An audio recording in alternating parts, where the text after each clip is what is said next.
ওই ব্যক্তি যার নাম আবু লাহাব, হুজুর আকরাম সাল্লাল্লাহু আলাইহি সাল্লামের সাথে দুশমনী তো অনেক কাফেররাই রেখেছে, অনেক কাফেররাই নবী সাল্লাল্লাহু আলাইহি সাল্লামকে কষ্ট দিয়েছে, কিন্তু আবু লাহাব একটু ভিন্ন ধরনের ছিল। হুজুর আকরাম সাল্লাল্লাহু আলাইহি সাল্লামের চাচাও ছিল আবু লাহাব। আবু লাহাব এত কাছের মানুষ হওয়া সত্ত্বেও হুজুর আকরাম সাল্লাল্লাহু আলাইহি সাল্লাম আরববাসী যারা ছিল তাদেরকে নেকির দাওয়াত দিতেন, কালেমা শরীফ পাঠ করার জন্য আহ্বান করতেন, মুসলমান হওয়ার জন্য তাদেরকে দাওয়াত দিতেন।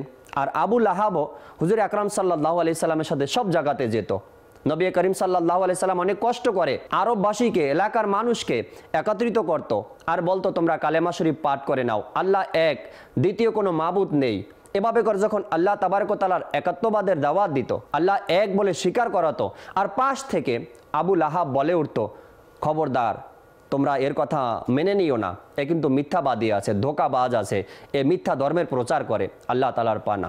দর্শক শ্রোতা, এভাবে করে যখন আবু লাহাব হুজুর আকরাম সাল্লাল্লাহু আলাইহি সাল্লামকে কষ্ট দিত, আর এগুলোই তার সন্তানেরা, তার ছেলেরা শিখছে, আর ওখান থেকেই উতবার ভিতরে নবী করিম সাল্লাল্লাহু তাআলা আলাইহি সাল্লামের এই শত্রুতা এক দুশমনী দৃষ্টিতে দেখত উতবা।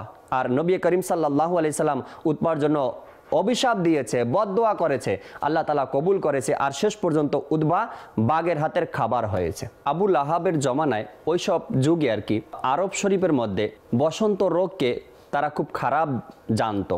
আর হঠাৎ করে তার শারীরিক অবস্থা দুর্বল হতে লাগলো, আর দেখতে দেখতে বসন্তের রোগ তার গায়ে ছড়িয়ে পড়লো।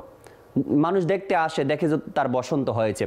বসন্ত হওয়ার 8ম দিনে আবু লাহাবের মৃত্যু হয়, সে মারা যায় 8ম দিনে। এমনভাবে মারা গেছে যে মৃত্যুটাকে মানুষ ঘৃণার চোখে দেখে, আর মারা যাওয়ার পরেও কিন্তু মানুষ তাকে সম্মানের দৃষ্টিতে কখনো দেখেনি, আর কিয়ামত পর্যন্ত দেখবে না। আবু লাহাব এমন এক ব্যক্তি ছিল।